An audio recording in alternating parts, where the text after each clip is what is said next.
الأهلي وافق على رحيل لاعبه إلى الدوري البرتغالي. أكد الإعلامي أحمد شوبير عبر صفحته على فيسبوك أن النادي الأهلي وافق على عرض ستريلا أمادورا البرتغالي لإعارة مهاجم فريق 2008 زياد أيوب لمدة عام ونصف مع خيار الشراء مقابل 500 ألف يورو. وكان النادي البرتغالي قد أبدى اهتمامه باللاعب منذ تألقه في كأس العالم تحت 17 سنة بقطر. الكاف يصدم النادي الأهلي بشأن الكارت الذهبي، حيث رد مسؤول الاتحاد الأفريقي لكرة القدم على ما يتردد حول منح النادي الأهلي الكارت الذهبي للمشاركة في دوري أبطال أفريقيا الموسم المقبل. وأوضح الكاف أنه لا توجد أي مشاورات لمنح النادي الأهلي الكارت الذهبي، وأنه لم يحدث من قبل، وأن منحنا فريقا هذا الكارت، وأنه لا يوجد لدينا في اللوائح ما يسمى بالكارت الذهبي على الأساس، وأن ما يتم تداوله غير صحيح. بشروط جديدة، الكاف يصدم الزمالك بشأن الحصول على الرخصة الأفريقية، حيث شددت إدارة التراخيص في الاتحاد الأفريقي لكرة القدم على ضرورة قيام الأندية بتسوية جميع المستحقات المالية المتأخرة لصالح اتحاد الكرة المحلي، مع تقديم ما يثبت سداد هذه الالتزامات.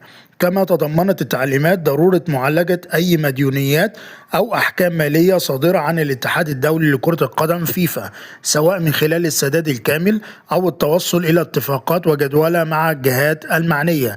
يذكر أن إدارة التراخيص قد حددت مهلة أخيرة تنتهي في 31 مايو الجاري لإنهاء هذه الملفات، مؤكدة أن عدم الالتزام بالشروط قد يعرقل الحصول على الرخصة الأفريقية. أثار عصام الحضري حالة واسعة من الجدل عبر مواقع التواصل الاجتماعي بعدما نشر صورة له برفقة 4 كؤوس لبطولة كأس الأمم الأفريقية، موجها رسالة غامضة، حيث كتب الحضري على حسابه على فيسبوك حاملا الكؤوس ال4: أنا اسمي كابتن عصام الحضري يا جعان، لتتجه الأنظار سريعا نحو الأزمة المتصاعدة بينه وبين أحمد السيد زيزو لاعب الأهلي. وتأتي هذه الرسالة بعد أيام من انتقاد الحضري لمستوى زيزو الفني، مؤكدا أن اللاعب لم يقدم الأداء المنتظر منه خلال الموسم ولا يستحق التواجد ضمن اختيارات المنتخب الوطني. في المقابل رد زيزو خلال ظهوره التلفزيوني على انتقادات الحضري بطريقة غير مباشرة، حيث أكد أن لكل شخص حرية التعبير عن رأيه، وأن بعض التصريحات المثيرة للجدل أصبحت وسيلة للظهور الإعلامي المتكرر. كشفت تقارير صحفية عن وجود اهتمام قوي من جانب نادي الشمال القطري لضم لاعب الوسط الدولي التونسي محمد علي بن رمضان لاعب النادي الأهلي خلال فترة الانتقالات الصيفية الجارية. ويسعى مسؤول النادي الأهلي لاستغلال ورقة محمد علي بن رمضان للضغط على نظائرهم في الشمال القطري من أجل تسهيل حسم صفقة أكرم توفيق وعودته من جديد إلى النادي الأهلي، خاصة في ظل فتح باب الرحيل أمام اللاعب التونسي من جانب النادي الأهلي.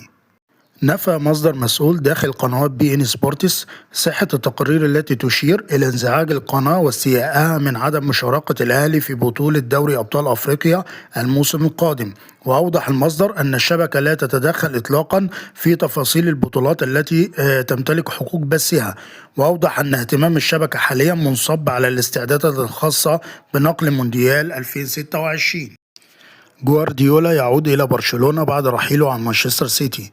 عاد المدير الفني الأسباني بيب جوارديولا إلى برشلونة من جديد بعد رحيله الرسمي عن مانشستر سيتي، حيث شوهد المدرب الأسباني يوم الثلاثاء وهو يتواجد في مدينة برشلونة الأسبانية، حيث توجه إلى مسقط رأسه بعد 10 سنوات قضاها في مدينة مانشستر.